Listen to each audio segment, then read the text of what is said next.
Hello and welcome to the Holistically Psyched podcast. I'm your host, Mariah Choate, a nationally certified school psychologist turned stay-at-home mom who now has the freedom to share what school districts don't want you to know after spending over a decade in the field of education. My goal is to help you learn all you need to know about special education that districts often gatekeep. Each episode will dive into how commonly laws are blatantly broken and tips on leveraging special education law to support best practice for students and teachers alike. We'll also feature interviews with parents and educators who are navigating these challenges head-on, along with those who are making strides to improve this broken system. This channel is for you, parents of students with suspected or diagnosed disabilities who already have or might need individualized education plans or 504 plans.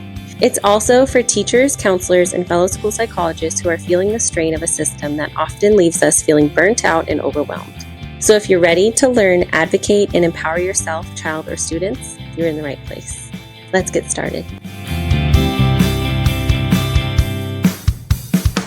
Hello, and welcome back to another episode of Holistically Psyched, the podcast where we pull back the curtain on the world of public education, special education law, and everything in between. I'm your host, Mariah Choate, and today's episode is a special one.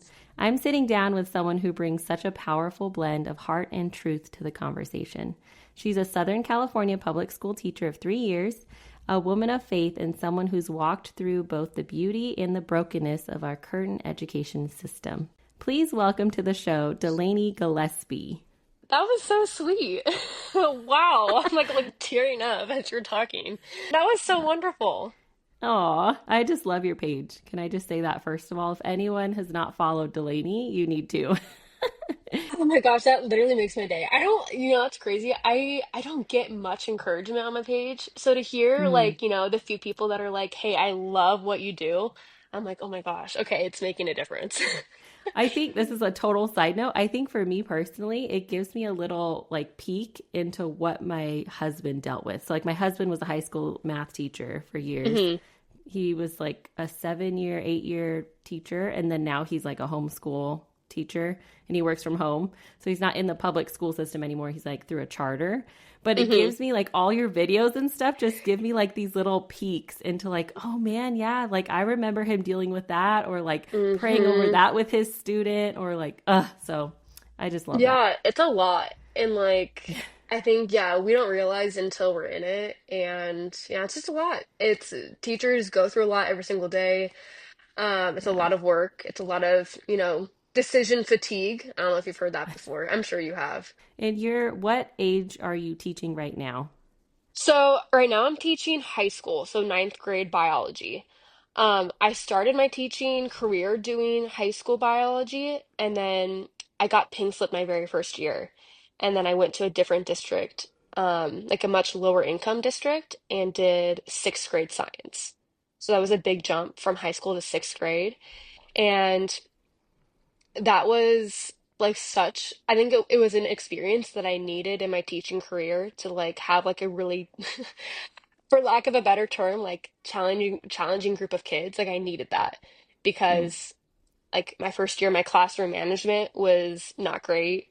I honestly was so negative about my job, and it was actually a really great situation, and my school was great except for the fact of obviously being pink slipped. But then I went to a much tougher area, and it really humbled me in the best way.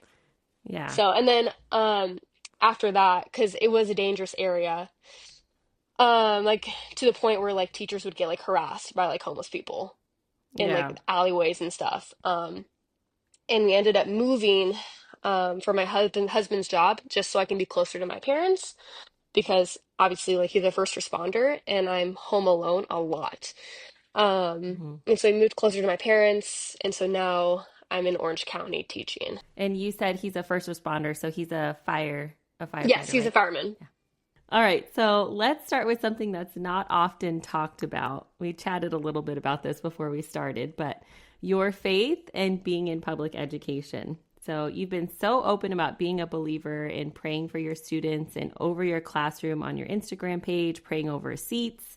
Can you paint a picture for us? What does it look like to pray for your students? And has that ever impacted how you connect with them or even how you manage classroom challenges? Yeah. it's honestly so funny because I feel like my page is obviously like it went viral because of this like concept of praying for your students, which like I didn't think anything of it because I grew up in private Christian school. And so I always knew that my teachers like physically sat in my desk and prayed for me. Like it was just common knowledge. Like I would come in and my teachers would be praying over like people's desks. So it wasn't weird to me. And I felt like whenever I went to work, I was very, I don't know, conservative, I think, with like talking about my faith because especially in science, there would just be teachers who would openly talk about how they hated Christians and how they were judgmental and they were like corny or cringy and things like that. And so I'd be like, yeah, yeah, yeah, you're right. And I'm like, wait, no, I'm literally a hypocrite because I love Jesus.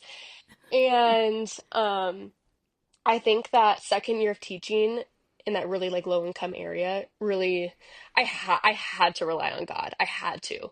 And I had to talk about it or else I was gonna quit at the semester because it was so hard. So whenever I started to post about it on Instagram, I found myself being a lot more intentional with it.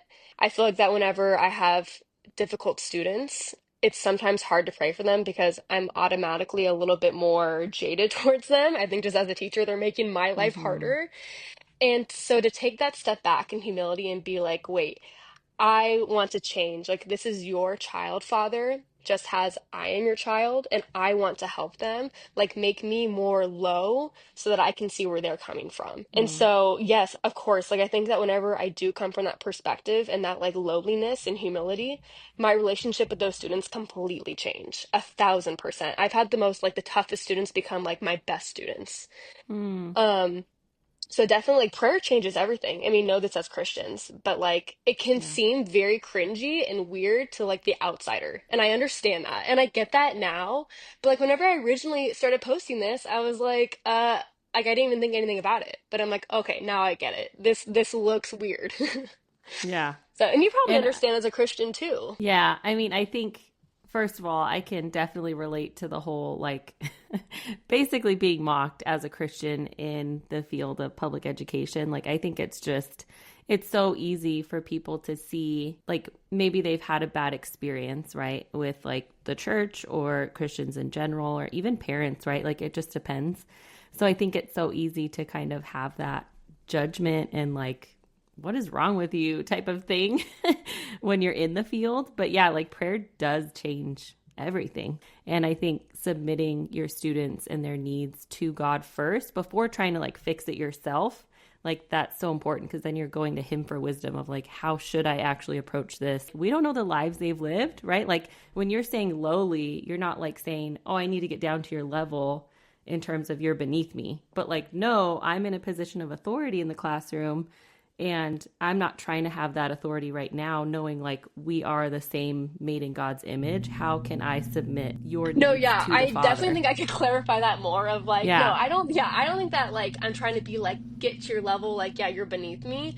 But I do think that as teachers, it's so easy to be like, just to blow off a kid because you can say like, oh, they have a tough home life, like, I don't even want to deal with it. Being a teacher requires like a specific taste for humility and to take a step back and to question yourself and question your own motives and your own perspectives. It's tough, but being a believer definitely helps.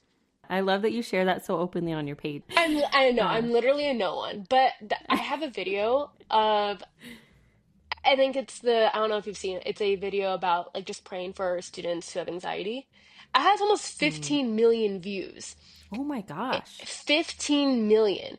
And like I got to a point where like, I couldn't even read the comments or like I would Wow. have like hundreds of emails coming in of like people posing to be my students, saying like you're a horrible teacher and all this stuff, which is weird because and I knew it wasn't my students because my students call me Miss Harris. They call me by my maiden name. Oh, And but the emails that were given to me were Mrs. Gillespie, like you suck, that whole thing. yeah. Oh my So I gosh. couldn't I'm so even sorry. Well, I mean, now it's fine, but I couldn't even like go there.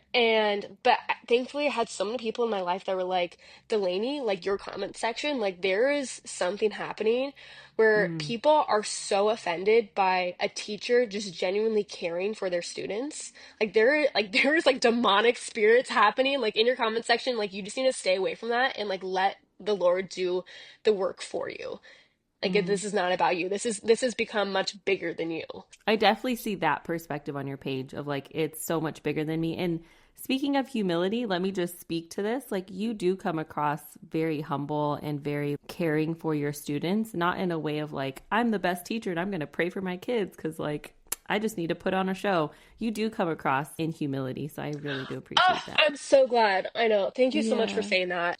Kind of taken a step back from like videotaping myself, like praying over desks, because I'm like, this doesn't like I know in my heart I'm genuine, but Mm-hmm. like I don't know this is like the best way to show that I'm praying for my students, and I don't know if it's like serving God well.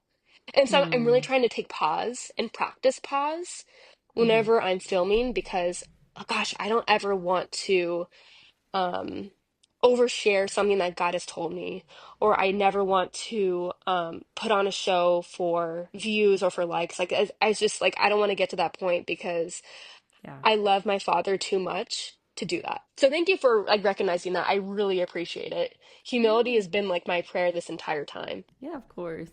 So I know we touched on the anxiety bit a little bit. So we'll kind of dive deeper into that. So as a school psychologist, I've seen firsthand, how deep the mental health crisis is among our youth.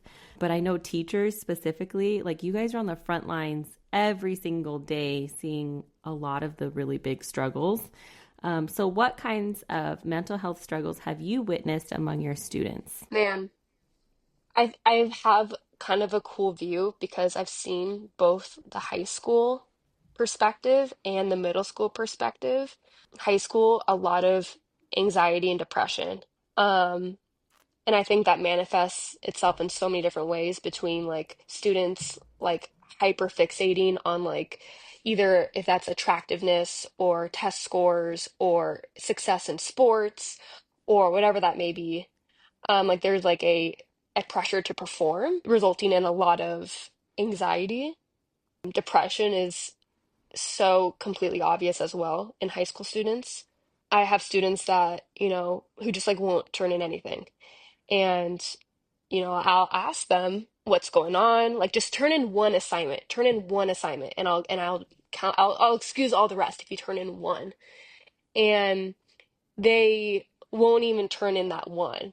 And I don't think it's a lack of self-discipline or I don't even know. I don't even think it's anything like that. I really do think that students are struggling to find their identity and find their self-worth, and I think that lends itself to the depression and anxiety conversation. Whenever I taught sixth grade, there was a lot of and you'll have to be patient with me. I'm not a psychologist. But Yeah, no, you're fine. there was a lot of trauma my students were dealing with. And it made it obvious by their behaviors. Um, for example, like I had a girl who was 11 who would bring in like condoms every day and like throw them at people. I don't know what's going on at home that Yeah. I don't know what's happening that you think that you even know what a condom is. And, that same girl, which makes so much sense. Like we were learning about like the different parts of the body. Like we were doing like a skeleton on like big pieces of paper, and you had to trace out like the outline of someone in the class. Like we were doing it in pairs, like trace out the outline of their body, and then you were gonna draw on the bones.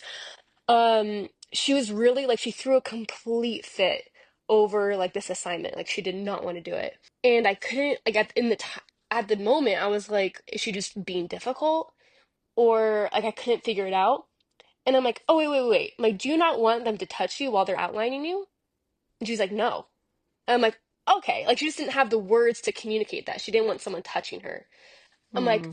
okay, totally fine. I get that. You don't have to do it. We can have someone else do it. Sixth grade, for whatever reason, I had so many foster kids, so many. And the need for attention was so great, even at the cost if it was bad attention.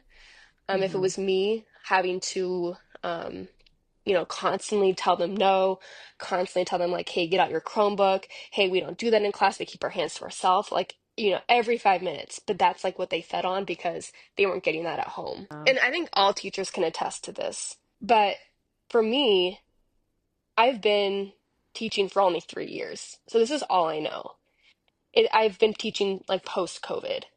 But whenever I talk to like other veteran teachers, they tell me that it hasn't always been like this, that they haven't been dealing with the behaviors that we deal with all the time now.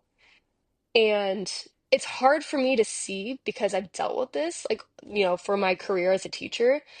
And I could never really rely on my own experience in school because I grew up in like private school, so we just didn't like have a lot of the same behaviors going on. And so like, I mean, I guess that's a question for you. Like why are all these behaviors like resurfacing?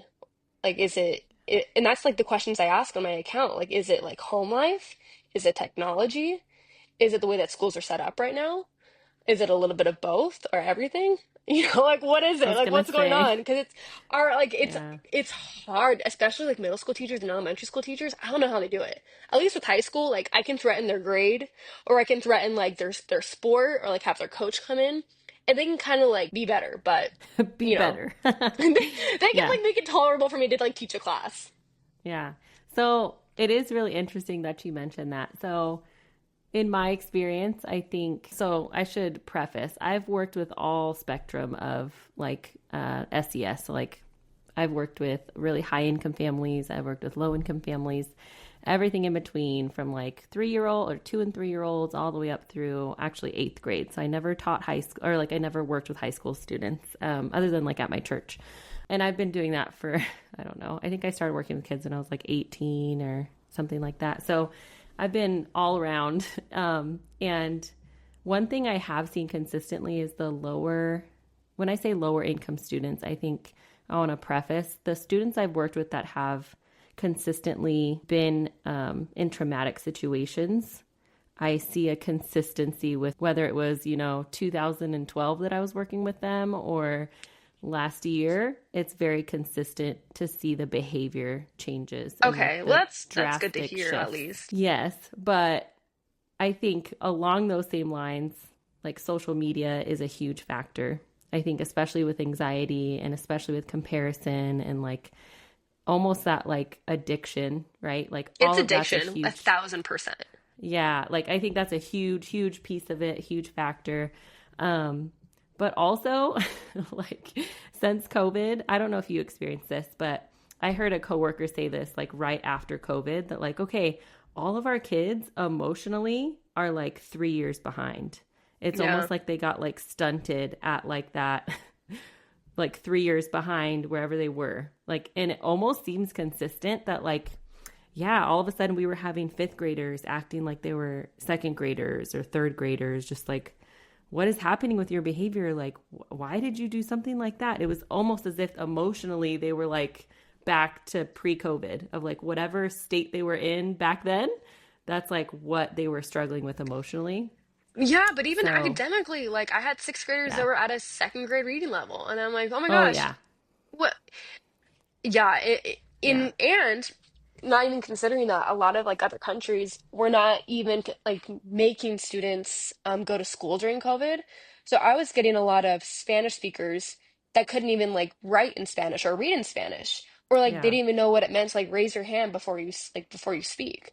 Like Oh, they didn't yeah. know like the classroom like jargon and rules. Yeah. So yeah, it's just It's crazy. And it's like, it's multifaceted for sure. And there's so many different reasons for that. And I think, and I was going to ask you this too, I think another piece of this is there's a lot of turnover.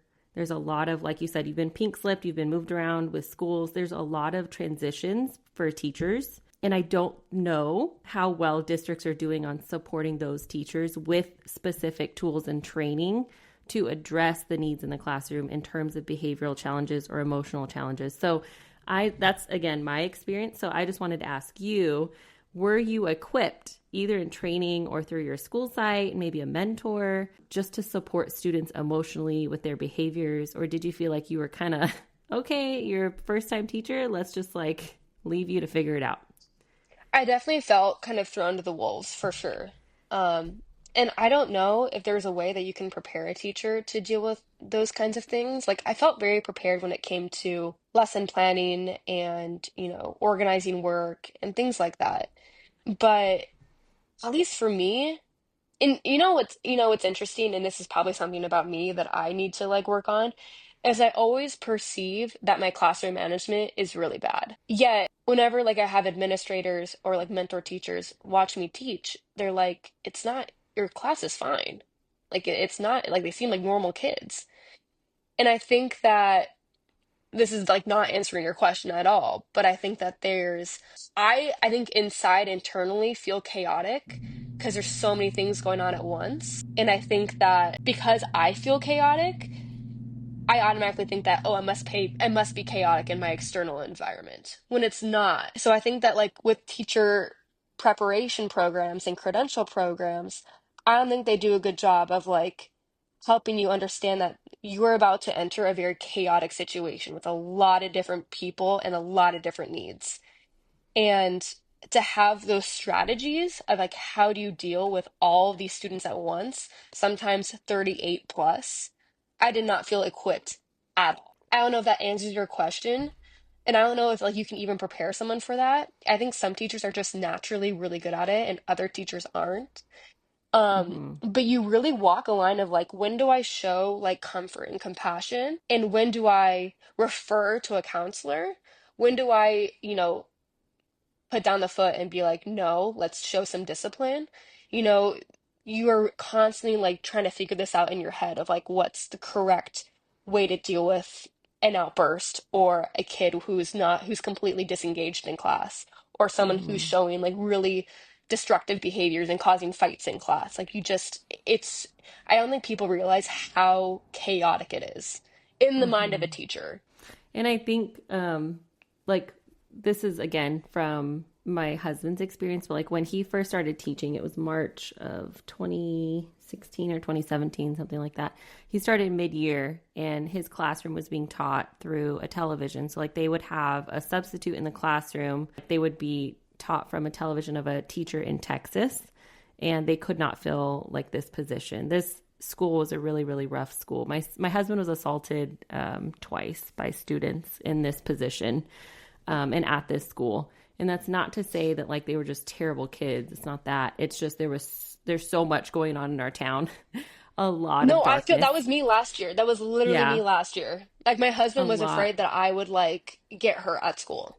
That's Yeah, how and bad it like was. I mean, you can, like my husband you can did. no, and like Yeah. I'm so lucky because I had like teachers who grew up in that area and Mm. who's taught there for years, and they really helped me. But like, people don't get that teachers are sometimes like literally fearful to go to work. Oh yeah. And so what I'm saying is along that same line, it was like an expectation that like you just like figure it out. Like you need to figure out how to work the smart board all on your own. Like there's no one to help you. You need to figure out how to deal with classroom Oh, management. Like these yeah, students that have been passing with A's the entire semester because they have a substitute that just doesn't know anything in terms of specific math concepts. So they're just like checking off, yeah, everyone's getting hundreds. And now that you're actually teaching, they're obviously getting lower grades because they've missed half the year of yeah. curriculum, right? No one to support him on that. No one, and like it was an unexplained expectation to be like, just figure it out, you're a teacher, like this is what you do now, like. And so I guess my question to you is like, did you feel like admin was approachable to those conversations? Do you feel like any mentor teachers were helpful in terms of behavior or how to address student needs? And I think, again, we have to also recognize it's not just home life, like that's a huge factor. There's also the learning component of like if a student is struggling with curriculum, struggling with a learning disability, struggling with a diagnosis, all of that is going to come out in their behavior in the classroom, right? Yeah, So do you feel yeah. like there was anyone around you that you could actually glean from and be like, okay, I can trust you, you like have the experience or have some tips? Like how was that process? Okay, I'll tell you what I had and what I didn't have. Okay. Okay. Um, so for at least in California, you have to go through I don't even know what it's called anymore, but your first 2 years of teaching, you basically have to go through like an induction program where it's just essentially, it's just more homework that you have to do about your classes, and then you're assigned like a mentor teacher, good and bad. To give more teachers more paperwork is just like crazy to me. Like, what is going on? Why am I staying after school to do meeting after meeting for an induction program? Okay, there's that. But the mentor teacher thing I think is cool because I was able to confide in my mentor teacher in a way that was authentic, and I didn't feel like that they were going to make me feel dumb or like not a good teacher. And I think I got blessed with the mentor teachers that I was assigned to. And I'll even like share a brief story. Like, I have a mentor teacher that I had my first year of teaching that I still text to this day. And I was able to, I had a situation my first year of teaching. I was 24, 25, and I was facing a bit of like harassment by a group of like freshman boys, and I didn't know how to handle it. That's again, I knew that admin was not going to help me. Like to tell admin that you feel like that you're being harassed by a group of 14-year-old boys, like they're not going to do anything.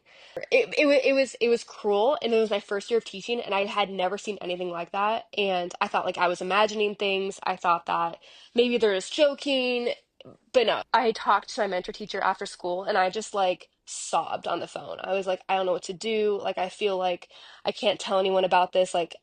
You know what I mean? And he was able to really like walk me through it and like tell me like, hey, you need to get a coach involved. Like, you don't need to tell admin, get a coach involved. You need to contact their parents. Like, here's an email. Let me send you an email about like what you need to say. You're also going to call them. So he kind of was able to, like a very like veteran teacher was able to walk me through it and be patient. So there is a situation where I really felt supported and like ready to, tackle something that I've never tackled before. Okay. Mm-hmm. On the flip side of it, I've also been in situations where like I'm brand new out of school and I've never seen the principal before in my life. Right. Like, I've never seen them walk the halls. I've never seen them in my classroom, like not even like to check up on me. Like, I'm like, you don't even know me. You don't even know like what I'm teaching these students.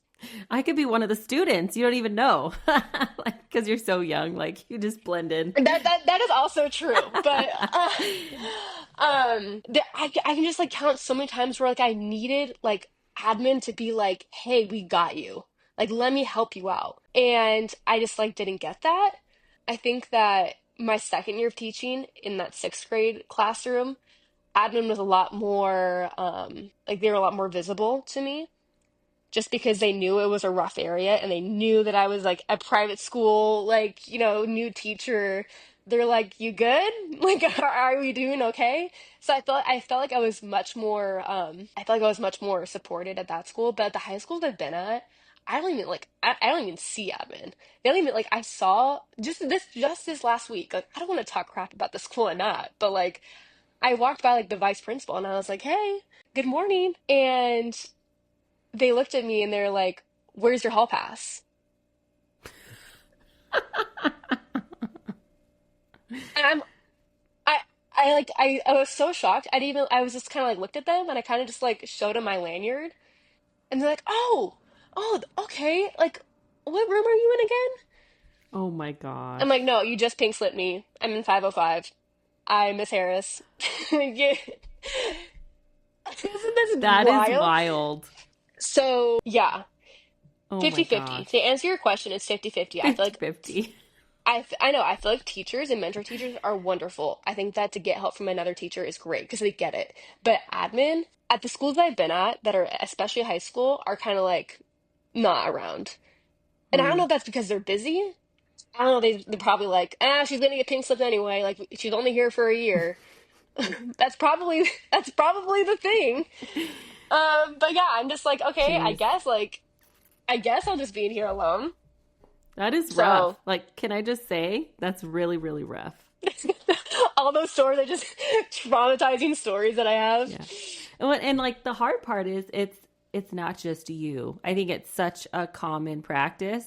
And I think we should talk about like from elementary to middle to high school, there is a varying level of support for educators. And I think in high school, like I'm sure you're familiar with this, but like it's very common, like even through IEPs, right?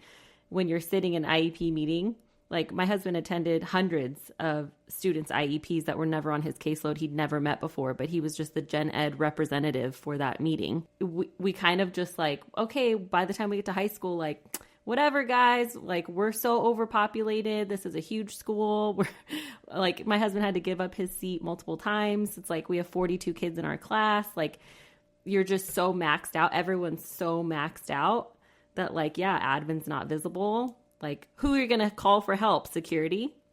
Like, you don't have the school psychologist to have like at your doorstep to help with behavior. You don't have the school counselors. You're kind of on that island alone. And then like there's multiple stories of like my husband called to like be like, can I go to the bathroom? So many times no one shows up. It's like it just goes to show, I think when you get to the high school level, plus when you're in a rough area, plus when you're in like, and it could be different, right, in other states, but in California, I think this is definitely true that like the high school setting, there's so much, they call it independence probably, but there's so much lack of support that it's just like, you'll figure it out. Like, you'll get through it. It's like, man, that is so wrong. Right. And I don't want to like talk like crap about admin, but Yeah. because they have so much on their plates too. And we can I like love to complain about public school teaching. I complain about it all the time. But I'm like, I don't know the solution. Like Right. I don't know what it's supposed to look like. And I don't know if like and it would be interesting to contact like my old teachers at like private school and be like, was this a problem for you too? Or is this just a public school thing? Because at least for me, I know I'm not sending my kids to public school ever. I think There's we'll no get into way. that too. Yeah.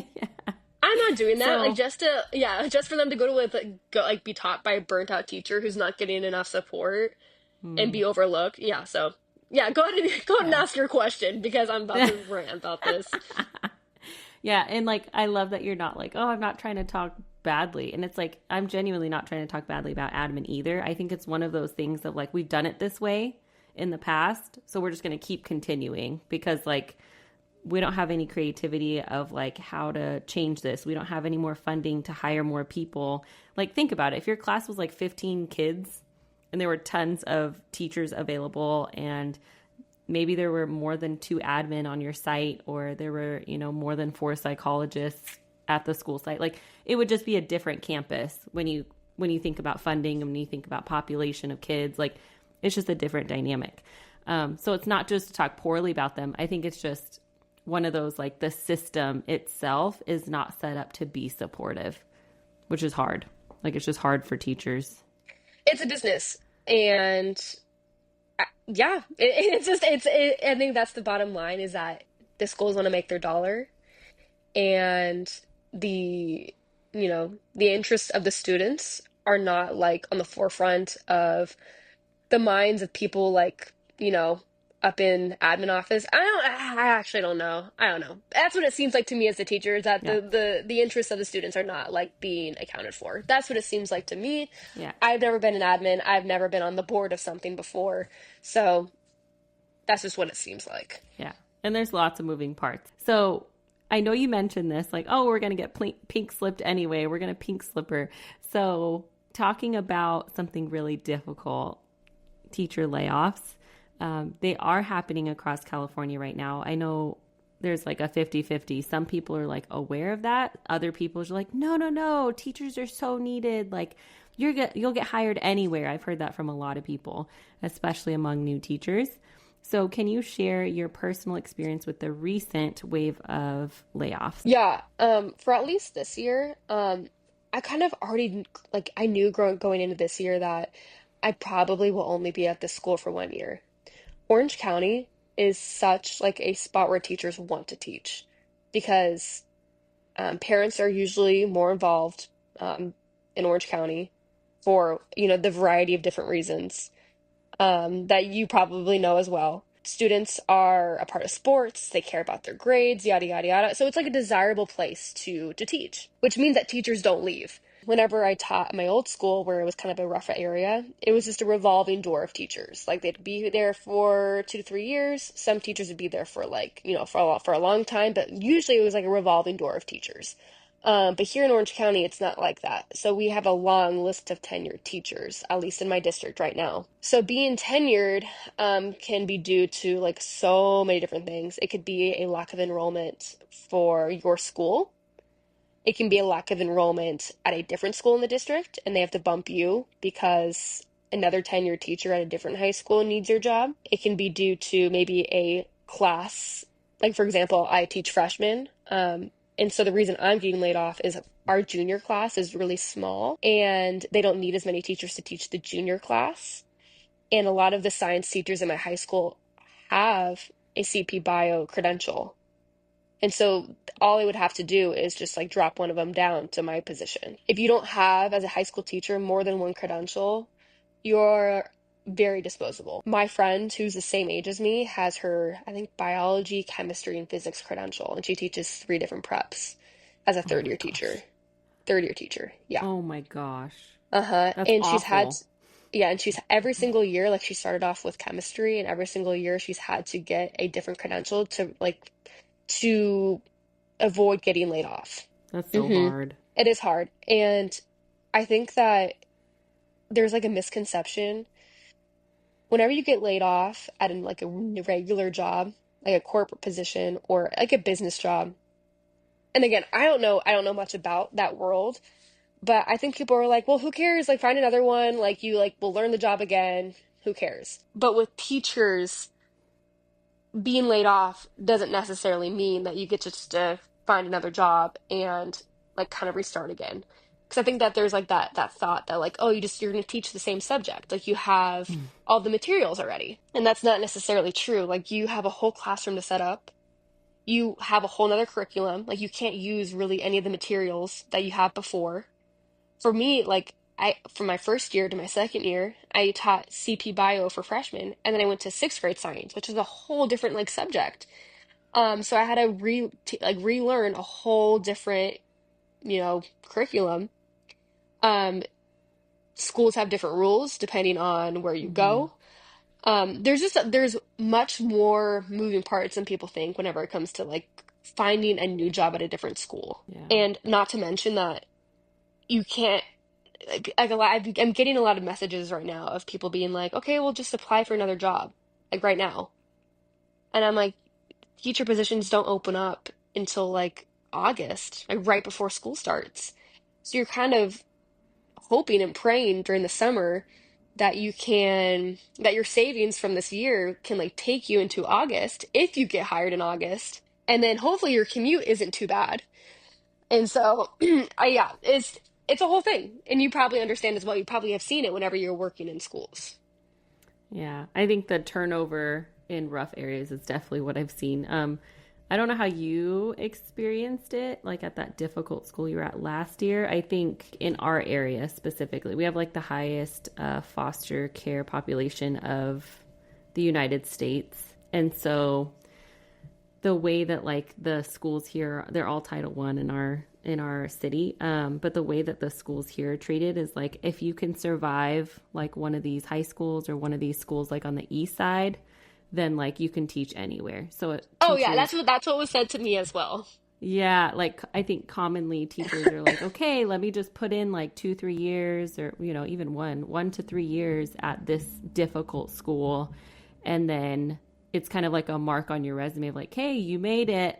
Like you were able to make it through, and then like move on hmm to move on to Yeah. like a quote unquote better Yeah. area. So the district that I like taught at like the worst middle school in the district. Like it was like Yeah. known. Like whenever I tell people who've like lived in the area, like, yeah, I teach at this middle school, they're like, oh, Yeah. like, you good? The people say You like good? 1 year teaching there is 7 years. Like seven Mm-hmm. years of experience. Yeah. So yeah, you definitely understand. It is a revolving door. Teachers do not want to stay for the various reasons. But but there are some teachers that do stay because they grew up in the area and they have like a specific heart for those students. There was actually there was even like a couple young teachers that were staying because it was Title One. And if they teach at a Title I school for like, what is it, 7 years, they're all of their like student loans are paid off. My husband experienced that. It's real. Yeah. So he put in 5 years, but it was 5 years after being fully credentialed and passing all of like your ELL certificates and all of that.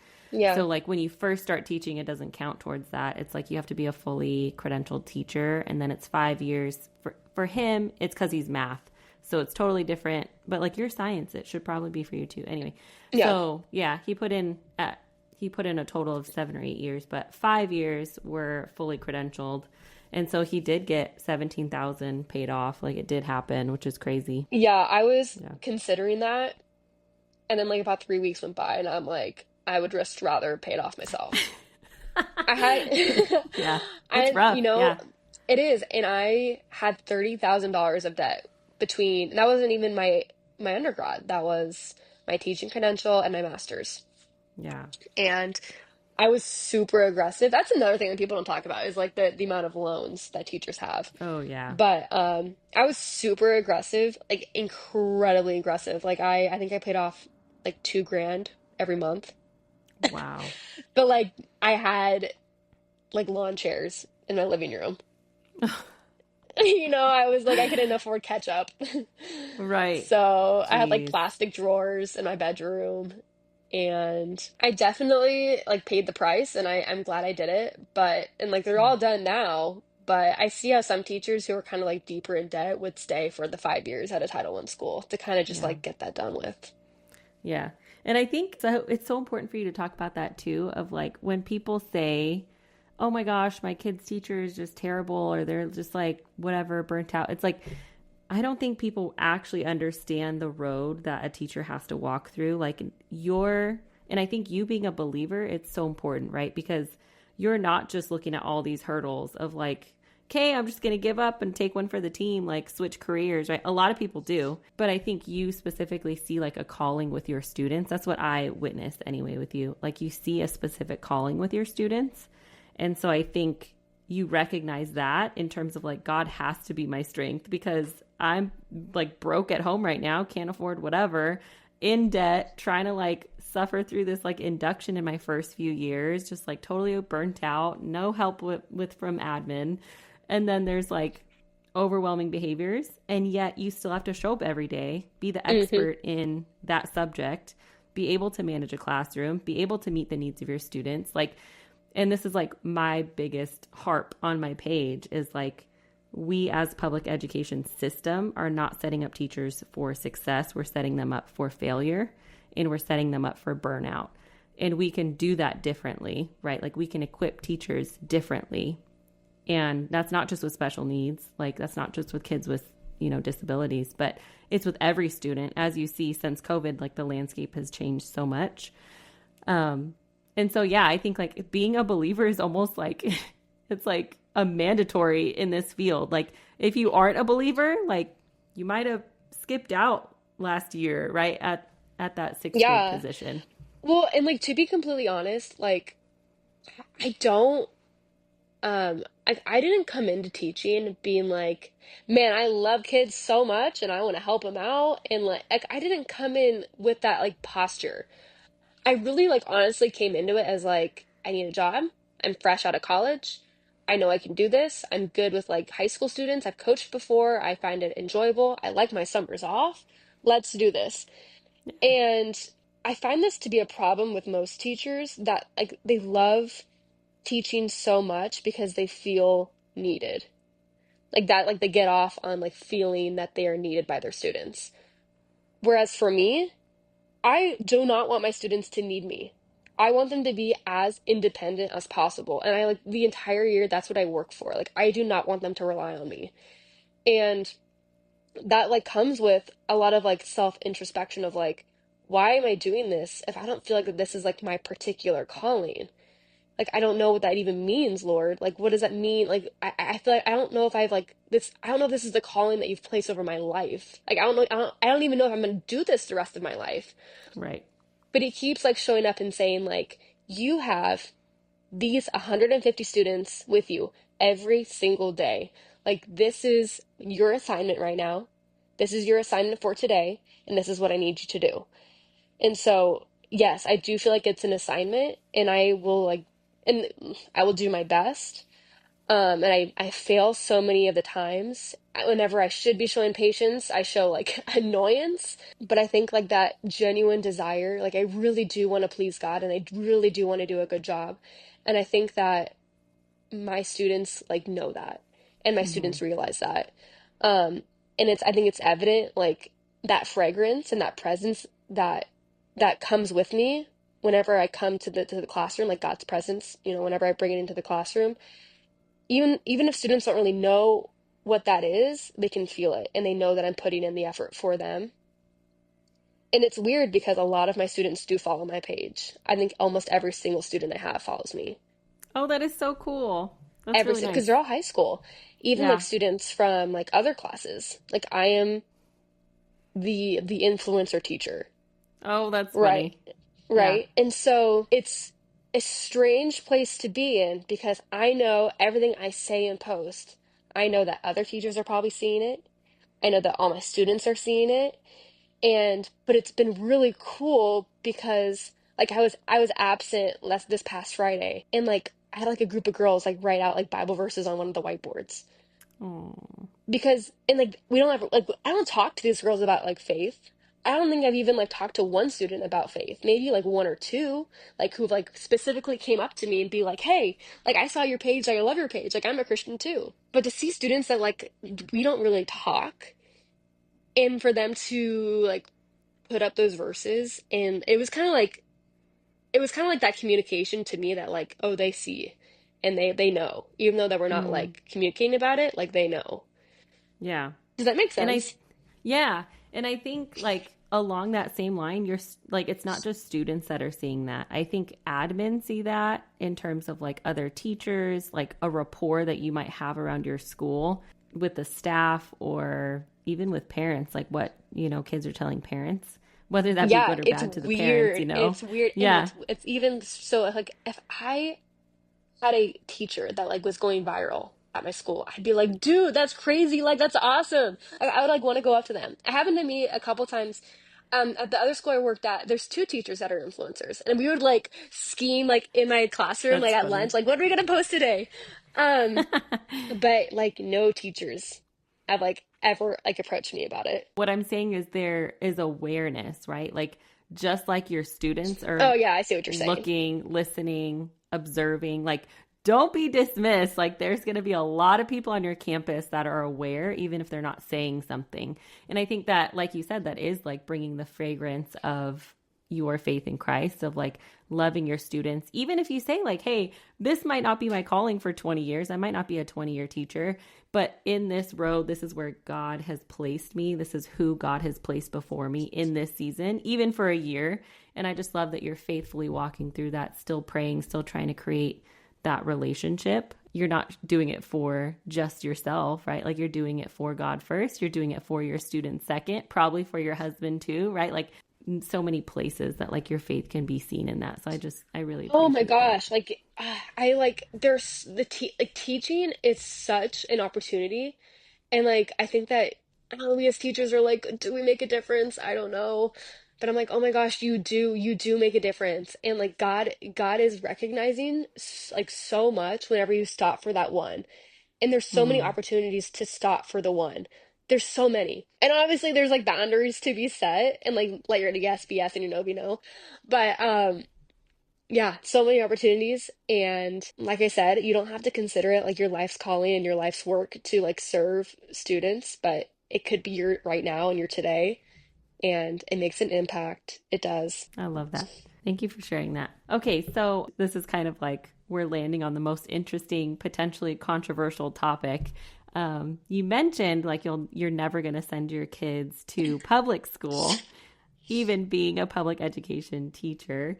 So I think you're not alone, right? There's a growing movement of educators choosing to homeschool their own Yeah. children, even while they're working or after leaving the public school system. So, what are your thoughts on that specific trend and why do you think it's happening? Well, I know I have been so vocal about this, and I guess it is controversial. Like I didn't realize that it was whenever I post things about this. Like these are just things that are happening in my mind that people go crazy. Like that, oh, like you suck. Yeah. But um hey though, it's fine. Yeah, so well, I think the answer is obvious. It's because it sucks. Like it just point blank, having 40 kids in a class with students that are coming from a crap, like a lot of different backgrounds. Sorry, I'm just going to be so Wait, straight up. I personally know several public school teachers that have sent their kids to private school. Like at teacher meetings, their kids will come and they're like in their little uniform. oh, that's funny. And so I'm like, that is so like representative of like where we're at. Like public school teachers would not send their own children to public school. The reason for that could be a lot of different things. One of them being the class sizes. My biggest class size is almost, I think it's 38, 39.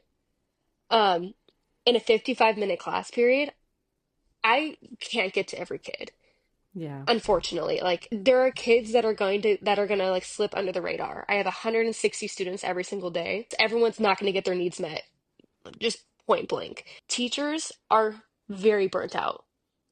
The teachers that I interact with every single day are done. Like they are contemplating retiring every single year. They're over it. And you can see it in the way that they interact with their students. The influences that students have in high school, public school, is interesting. I obviously like I think it's good to be exposed to like a lot of different people and a lot of different backgrounds. But at the same time, like I had a female student that said that she's scared to go to the bathroom because there's like weird stuff happening in the bathroom. I'm like, what does that mean?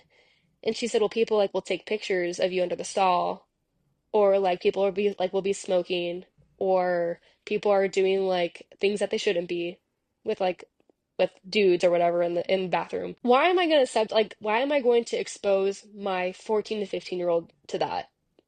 Mm. I don't want to. I think curriculum is completely watered down. Um, I spend 9 weeks, for example, on a food web. That's so easy to understand. I feel like I'm beating a dead horse with that kind of with those like standards. The standards are watered down, and what is tough is I can't really if I have students that are just bored out of their mind and like ready to move on, I can't move on because I do have admin kind of like micromanaging where we're at in our curriculum. Students aren't free to, sorry, I'm just going to go on and on and on. No, Students you're aren't fine. You're really fine. students aren't really able to explore like what they're actually interested in. They spend the 7 hours a day in their chair doing science, math, English, foreign language, whatever that may be, and like their whole life is happening outside. But I do think kids need to be outside and they're in a classroom all day. I think that's really sad. Kids with special needs, I don't think that they get the support that they need as well. Agreed. That's what my whole It's page bad, is yeah. about. Which, like, how do It, you expect someone like you, thrown into the field already, not supported yourself? How do you expect someone like that to now turn and support students with disabilities, varying disabilities, right? Like, if you're talking about at the different very accommodations least, I have to remember. yeah, It's a lot. And I'm gonna be so honest, like I don't meet their needs. And I don't know if I right. can. I do the best that I possibly am able to with the resources that I have, but like I can't give the students one-on-one attention that they need. So yeah, I think that's why teachers are leaving. I am not like 1000% convinced that I will do this with my future kids. Like I'm not even a mom. So I'm like making all these like statements in theory, right? When I know Yeah. everything can change in an instant. I think that like I have a couple students that feel a specific calling to be a public school, that they are being like a light to their friends. They are like their church community is like pushing them to you know, whatever that may be. So if my children in the future are saying like, Mom, like I like want to be a light in a very dark place, sure, go for it. Who am I to say that, God isn't going to use a 14-year-old? But I'm also rather, I think I'm going to be rather, not selfish. Selfish is the wrong word, but my mom always describes, because my mom is a stay-home mom, and she regrets not homeschooling us. She said that her favorite day of the year was the last day of school because she could not wait to have summers with us. Oh, Like we that's would so camp. sweet. Oh my gosh, yeah, we would camp. We didn't have much money growing up. Even though I was at private school, it kind of like gives off that we had a lot of money and we didn't. I was like on like these scholarships. We filed bankruptcy in 2008 and Hmm. we quite literally did not have much money. Um, but my mom would take us camping. We do so many things in the summertime, and she always says, like, I wish I would have homeschooled you guys so we could do that more often, and we could have science class in the Grand Tetons, and we can do an English class in the library or go to a museum. Um, That's so cool. but it wasn't really around just 10 years ago. It really wasn't around. And It I think it was, but was, not as, it just yeah. wasn't as accessible. But I don't know if that's in the plan. We'll see. Yeah. But I hope that To answers your be, question. yeah. No, it does. Thank you. And yeah, to be announced later, right? Because you guys were hoping to have kids, I'm assuming, one day. Yeah, we are. TVA, because he's a first responder, like he has the potential to earn money that would help me be a stay-home mom, but that requires him to work a lot of overtime, and I don't want that either. Delaney, I'm so grateful for your honesty and vulnerability today. You've definitely given us such a raw and powerful look into what it really means to be a teacher in public schools right now, especially one who's walking in faith, fighting for kids' mental health, and navigating a system that feels more fragile than ever. Before we go, I want to give you a chance to share any final thoughts, anything you think maybe new teachers might want to hear, burned out educators might glean from, or even parents listening to hear from your heart. Oh wow. Okay, I guess the only thing I have is that Jesus is the prize. It's not the perfect classroom, it's not like, perfect students, it's not perfect admin, it's not like a fixed public school system. Like all those things are great, but like the goal and the prize is Jesus's presence. And if we can realize that and take joy from that, um, I think that we'll find a new calling in our job, and we will see like not all the things that are wrong with it, but all the things that are beautiful about it, and what a unique assignment we have as teachers. Yeah, That's that's so probably it. good. Really? Yeah, I love that. I think especially for like that works for a brand new teacher, that works for a burnt out teacher, that works for a parent hearing there are people like you in the public school system. Like I think it's really powerful. Thank you so much for being here. If this episode spoke to you, share it with someone who needs to hear it. And don't forget to subscribe, leave a review, and follow along over at Instagram at Holistically Psyched. Until next time, keep advocating, keep reflecting, and never forget that healing in education starts from the inside out. Thanks so much for joining me today. I would be so grateful if you could share this with anyone you can think of who works in education or happens to have a child with disabilities. If this was helpful for you, make sure to subscribe so you can hear some of the crazy and amazing stories of what is really going on behind the scenes in public education.